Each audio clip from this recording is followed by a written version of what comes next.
ನಮ್ಮ ಸರ್ಜರಿ ಕಲಾವಿದರು ನಮ್ಮ ಹಿರಿಯ ನಮ್ಮ ಅಣ್ಣವರು ಹೌದೌದಲ್ರಿ. ಅವರನ್ನು ನೋಡಿ ನಾವು ಕಲಿಬೇಕಾಗ್ಯಾರ. ಯಾಕಪ್ಪ ಅಂತ ಕೇಳಿದ್ರೆ ಇಬ್ಬಂದಿ ಹರಿಯಿಂದ ಹೊಟ್ಟೆ ಬಂದಾರ.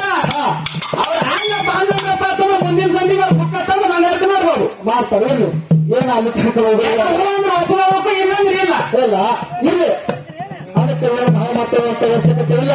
ಇಲ್ಲ. ಇವತ್ತು ಮತ್ತೆ ಏನಾಗ್ಯಾರಪ್ಪ ಅಂತಂದ್ರೆ ಏನಾಗ್ಯಾರಪ್ಪ ನಮ್ಮ ಸರ್ಜರಿ ಕಲಾವಿದರು ನೋಡಿ ತಗೋಬೇಕಾಗಿದೆ. ತಗೋರಿ ಅಂದ್ರೆ ಹೆಂಗ ಸರ್ಜರಿ ಕಲಾವಂತರ ಕಡೆ ಹೋಗ್ಬೇಕಾಗ ವಿಚಾರ ಮಾಡಿ. ಅದಕ್ಕೆ ನಮ್ಮ ದೇವೇಂದ್ರ ಮಾಸ್ತರ್ ಏನಂದ್ರಪ್ಪ ಅಂತಂದ್ರ ಏನು ಮಾತಾಡ್ರಿ 6 ತಿಂಗಳಾಗೈತಿ ಕೃಷ್ಣ ಮಾಸ್ತರ್ಗೆ ನನಗೆ ಕುಸ್ತಿಲ್ಲ. ಅದೇ ಕುಸ್ತಿರಿಲ್ಲ ಕೊಂದಾರಿ ಬಹಳ ಮರಿ ಆಗತ್ತಂತ ನೋಡೋಣ ಟೇಜ್ ಹಿರಿ ಕುಸ್ತಿಯರಿ ನೋಡ್ರಿ. ಮಾಸ್ತರ ಏನ್ ನೋಡ್ರಿ ಮಾಸ್ತರ್ ನಿನಗ ನನಗ ಎಷ್ಟು ಟೇಜ್ ಆಗ್ಯಾವ ನಿನಗೆ ಯಾವ ಟೇಜ್ ಮೇಲೆ ನಿನಗೆ ಏನು ಮಾಡ್ಕೊಳಕ್ ಆಗಂಗಿಲ್ಲ.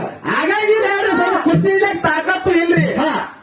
ಏನೊಂದು ಟೇಜ್ ಅಲ್ಲ ಇಂತ ಎಷ್ಟು ಟೇಜ್ ಆಗ್ಯಾವ ಮುಂದೆ ಇರ್ಲಿ ಮುಂದೆ ನಿನಗೆ ಏನು ಮಾಡಕ್ ಆಗಿಲ್ಲ ಏನು ಮಾಡೋದು ಆಗಂಗಿಲ್ಲ ಅಂತ ಹೇಳಂಗಿಲ್ಲ. ಯಾಕಪ್ಪ ಇಬ್ಬರಿಗೆ ಭಂಡಾರ ಕೊಟ್ಟು ಕುಸ್ತಿ ಇಲ್ಲ ಕರ್ಸಿದಿಲ್ಲಿ ವೈದ್ಯ ವರ್ಷ ಹಾರಲ ಕರ್ಸ್ಯಾರ. ಇವತ್ತು ನೀನು ಮುರುಘ ಮಾತಾಡ್ತೀನಿ ಅಂತ ಹೇಳಂಗಿಲ್ಲ ನಾನು.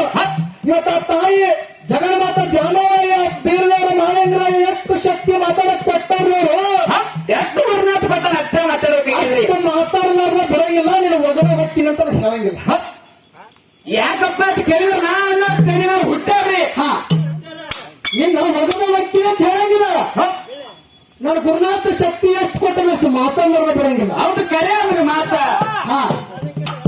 ನಮ್ಮ ಸರ್ಜರಿ ಕಲಾವಿದರಿಗೆ ನಮ್ಮ ಸಂವಾದ ಏನಾದ್ರು ಹಾಕ್ರಪ್ಪ ಅಂತಂದ್ರೆ ಹಾಕುದದ ಯಾರ್ಯಾರಿಗಪ್ಪ ಹೇಳಿ ಹಾಕ್ರಿ. 2 ನಾಳದ ಬಗಲಾಗ ನಮ್ಮ 2 ನಾಳದ ಬಗಲಾಗ ನೀವು ಎಲ್ಲರೂ ಒಬ್ಬರಿಗೆ ಹತ್ತಿರ ಮಾತಾಡೋದು ಯಾವಾಗ ನಡೆಯಂಗಿರಿ ಮಾಸ್ತರ. ಕತ್ತರಿಸಿ ಬಿಡಿಸಿ ಹೇಳ್ಬೇಕಾಗ ನಾನೇನ ಅಂತೇಳಿ ಅದು ಬೇರೆ ಮಾಡೋಣ ಇರ್ಲಿ. ಅದಕ್ಕೆ ನಮ್ಮ ದೇವೇಂದ್ರ ಮಾಸ್ತರಿಗೆ ಒಂದು ಏನು ಕೇಳೋ ಸಂವಾದಪ್ಪ ಅಂತ ಕೇಳಿದ್ರೆ ಏನು ಕೇಳಿದ್ರಿಪ್ಪ ಏನು ಬಹಳ ಅತ್ತಾಗಿತ್ತ ಏನು ಮಾತಾಡಿದ್ರು